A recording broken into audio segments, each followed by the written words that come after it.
Hi, everyone. I hope you guys can follow me over on Facebook at dearreetalk. And please like this video, share this video, and comment any comments you guys have as long as they're respectful, and subscribe if you haven't already done so.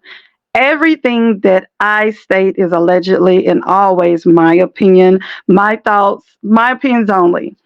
And also, this is for fair use, teaching, education, research, news reporting, celebrity news, and all of those good things. Now, I want to give a trigger warning. If you are triggered and have issues or have went through things with your mother and you feel that this will trigger you, please leave now. Please leave now because some people could be still going through stuff, and it's not just a motherless daughter. It can be um, a motherless son. Sons also need their mothers. So it's not just motherless daughters; it's motherless sons as well. So what I want to get into really quick, I want to dive into it. I'm not sure if you've heard about Melody when she did her live or seen the live when she stated it about her friend that she hadn't spoken to in a while. And I'm paraphrasing, so I'm not saying everything verbatim. And that they were talking about her mom, the young lady's mother, her friend.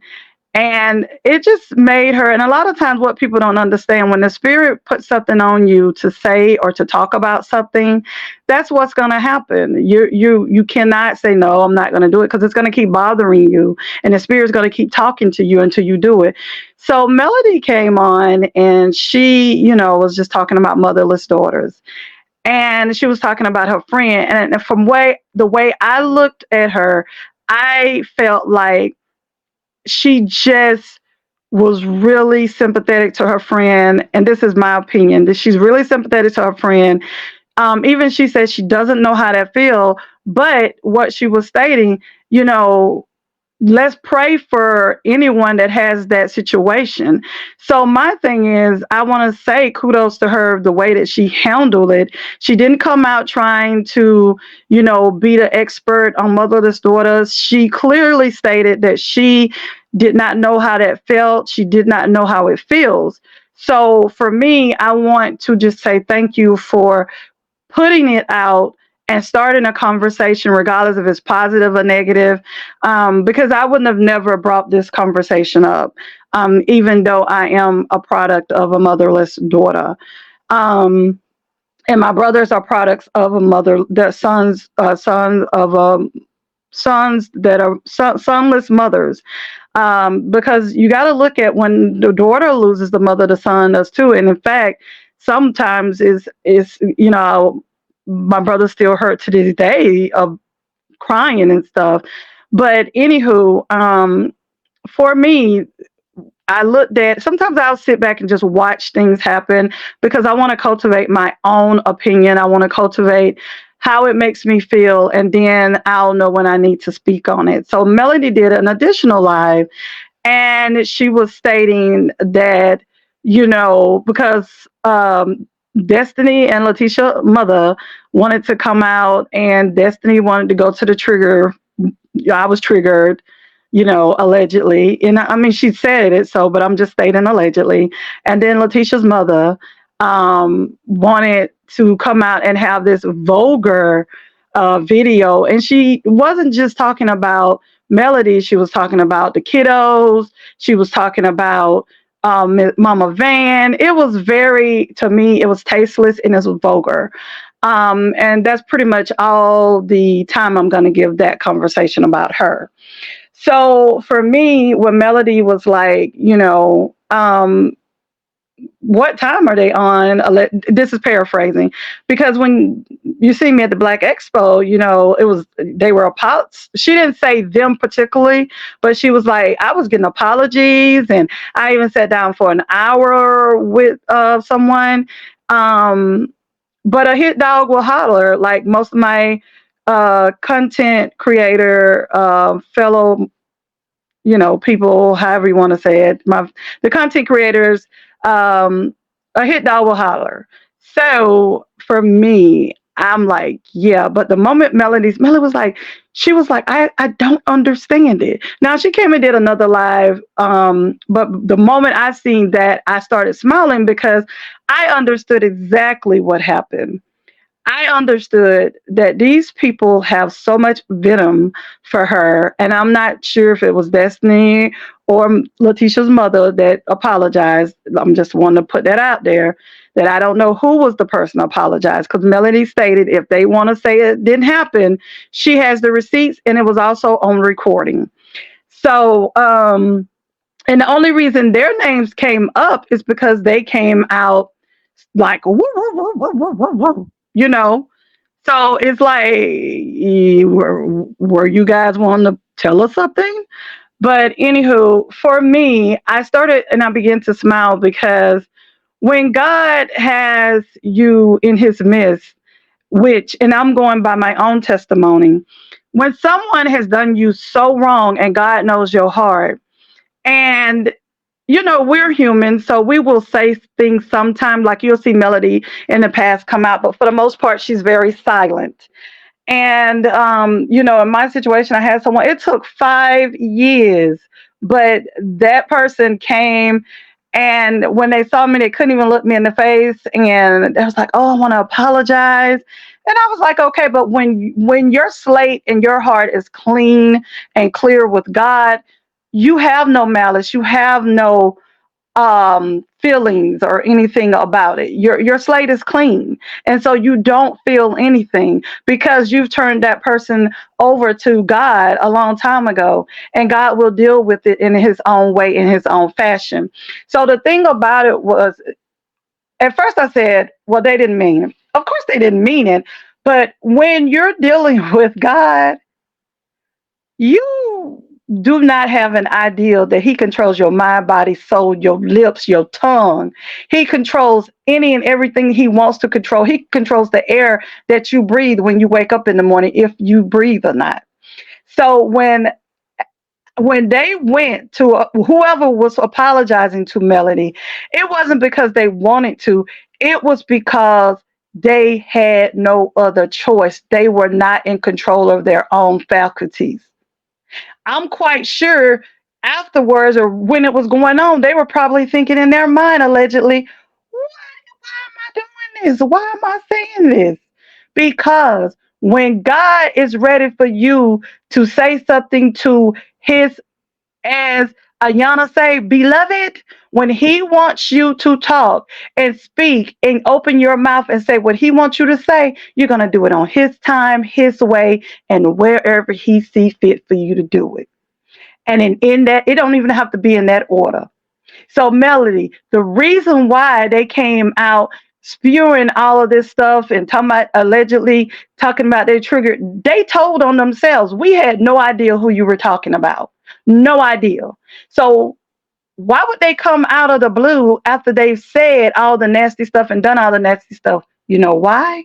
Because when you have done somebody so wrong and God knows their heart, all you got to do is sit back. And it's hard to do sometimes, but all you got to do is sit back, because God don't have no time, no date, and no place of where he's going to get you together. So anywho, to go back to like my situation as a motherless child, um, I don't want to go too deep into why I was a motherless child. My grandmother and my grandparents raised myself and my brothers.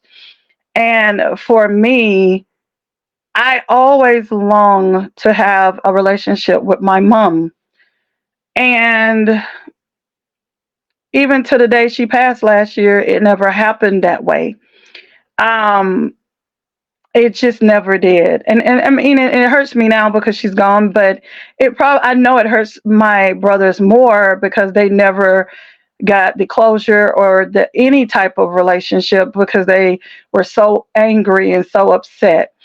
And for me, I just knew it took years, and it wasn't even until my mid to later 30s that I became at a point where God started really working on me. And, even when she would say things like, that would cut me to my core like a knife, because the tongue can really cause damage.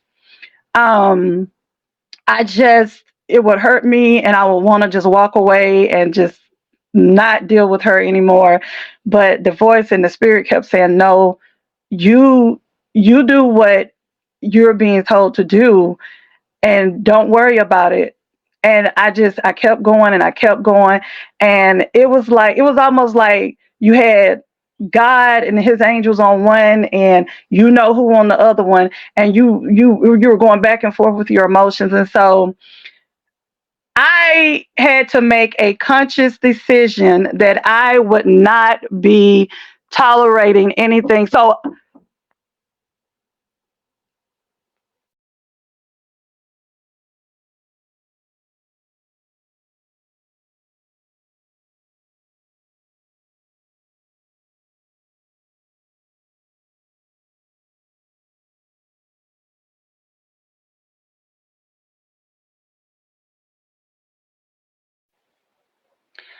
okay, sorry about that, guys. Anywho, when with her, it was like it was almost like she would say things to really try to get me to just walk away, and I never did. I mean, there were times that things hurt me so bad, I would just crawl in the bed and cry. And my husband, you know, he would get angry because he didn't like to see me upset, but he learned to kind of stay out of it because it was just cold. We were cold and hot. We would talk all day. But when I hit my 40s, I really, really knew that I just had to accept her for who she was and where she was at in life. We have these expectations of our mothers or whoever. And sometimes when they're dealing with you, but we don't know their past hurts. We don't know their trauma. We don't know what they've went through. And once you find it out, it's like, okay, that makes sense. That makes sense. And sometimes they become a better grandparent than a parent. My mom, once again, did the best she could as a grandparent, but she kind of missed the mark on that as well. But at the end of the day, I still loved her for giving me life. I loved her because once I really found out that that's how she loved. She didn't know no other way. And it wasn't because she didn't get the love from, well, I mean, honestly, sort of, kind of, it's almost like a inherited thing. It goes from one mother to the next mother to the next mother, and you sometimes, I'm not even saying the Black community. I think in all different communities, mothers teach what they know. That don't matter if it's a woman, a young woman, a boy, or a girl. They teach what they know, because a lot of mothers out there are raising boys till you become young men and men, and you do the best you can. So for my mom, it's like anything that was going on with her, like it don't matter where she was at, she will call me, and I stayed on alert. And that takes a lot of energy. I almost felt like I had PTSD because I never knew what phone call I was going to get. I never knew every day what was going to come out of that situation, like when I wake up.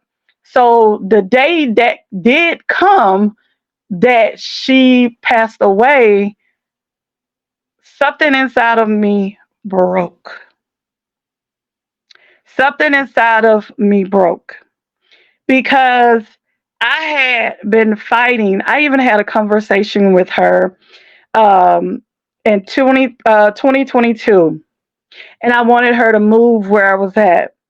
And I explained to her, and I remember it like it was yesterday. I told her, I love her. We can't start as mother and daughter, but let's start as friends and build off from that. Because she was still in the mindset that I'm still this little girl and she's still trying to make up for the years she missed and different things like that. Um, and even when she was able to spend more time, it was just a disconnect, even up until the day she passed.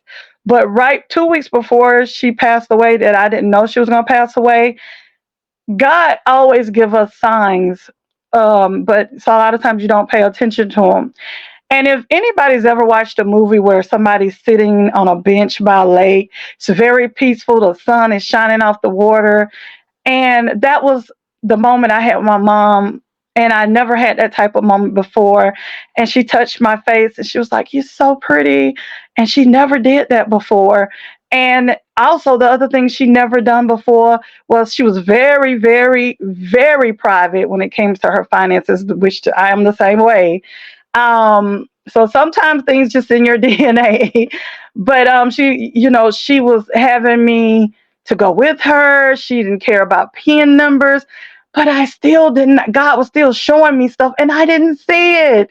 But what I'm getting back to, no matter what you've went through, unless it's something really, really, really sinister, and it's been some sinister stuff out there. So some people who are motherless, mother a son or a daughter, sometimes it's meant for a reason. And sometimes if the other whoever steps in, a grandmother or auntie, an adopted parent, that steps in, that person can show them love. But at the same time, it's like you never ever lose that yearning.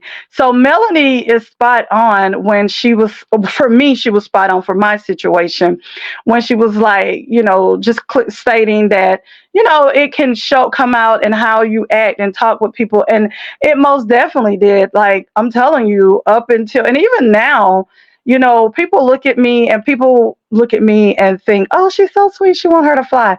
But I had to learn through Christ. And once again, I'm not a holy roller, so it comes out quick. I don't have relationships, good Judies or anything. My friend, I call her my sister, but I have no sisters. So, and I did a video on sisterhood and sisterhood. Um, so you guys may want to check that out. And I just know, for me, I thought something was wrong with me. I thought that I just wasn't lovable. I thought that um, I could not I could not be in a friendship. I'm like my mom. I felt like she didn't love me, but about 15 years ago, I realized that she's loving at her capacity. She can't give me something that she doesn't have.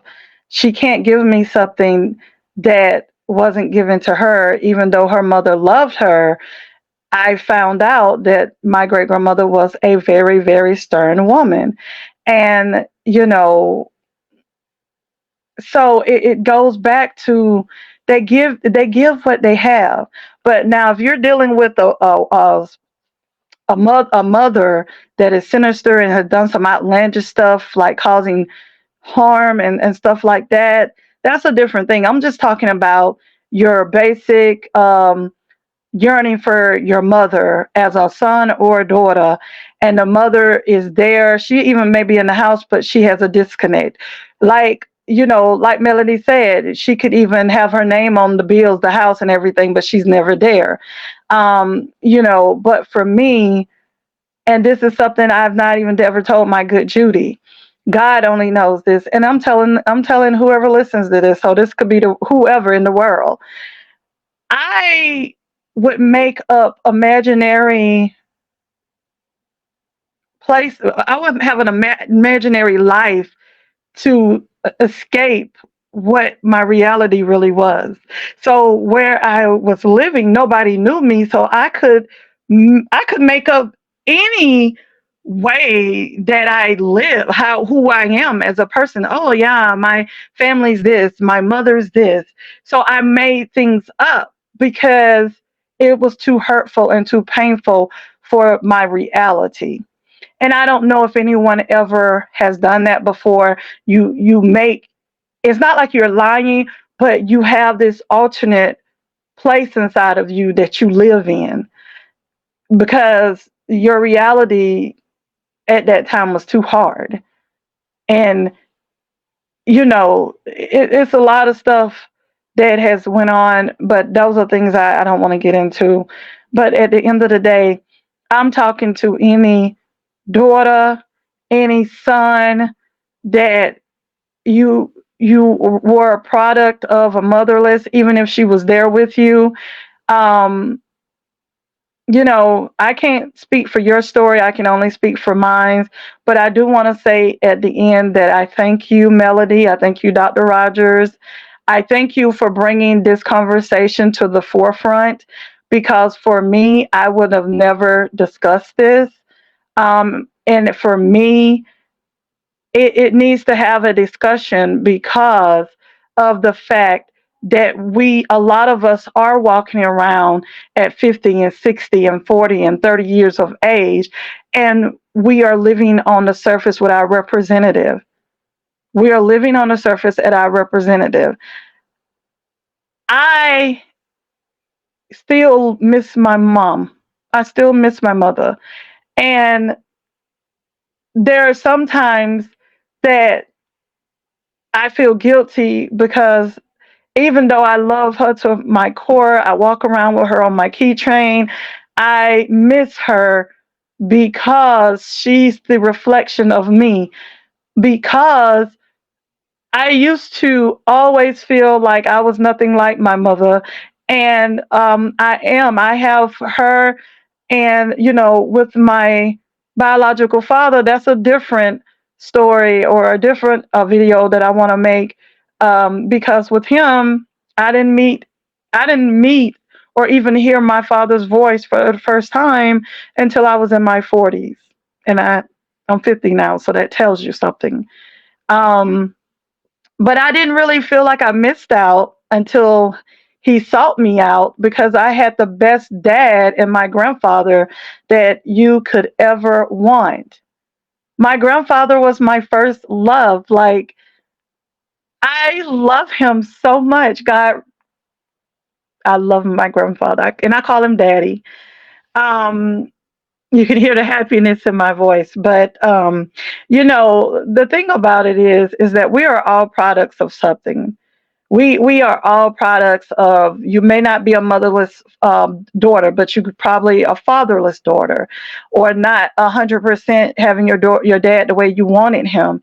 So I say that to say this: um, we all carry a tremendous amount of hurt, but a lot of times we have to put that to the side and try to live the best way we can. Until next time, I want to say I love you all. Thank you for listening to me. I tried to not go so deep because you could hear the trembling in my voice. Um, and if you have your mother and things are not right, that it doesn't matter if you're a son or a daughter, make things right. That doesn't mean you got to take anything because the one thing that I told my mother one time, I told her about 3 or 4 years ago that I love her, you know, but at the end of the day, I don't. She gave me life, but you don't. I don't owe you my life. I told her, you gave me life, but I don't owe you my life. And so, or if we're going to have some type of relationship, it has to be built off of mutual respect. Well, needless to say, she didn't want to hear any of that stuff. But a lot of times you just have to say the things that you have to say in a respectful way.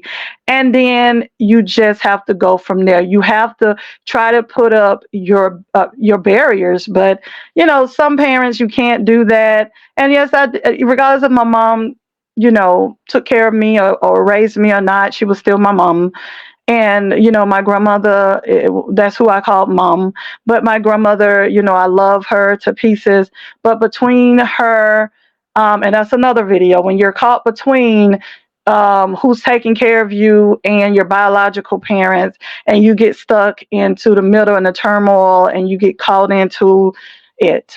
But anywho, I want to say once again, like I was saying a few minutes ago, you guys take care of yourself. Thank you for following me. please comment. Let me know how you feel. If you want to send me a message to dearreetalk at gmail.com, I'll put it on my description box. If you just want to talk to me about your story, we can talk one-on-one, or you can DM me and we can talk on Messenger. Anything that we talk about, it stays personal unless you want to talk about it and live. So just let me know. I love you guys so much. You have an awesome day, an awesome night. I'm sorry. See, dear Rebe all over the place. An awesome night. Until next time, peace and soul. Mwah.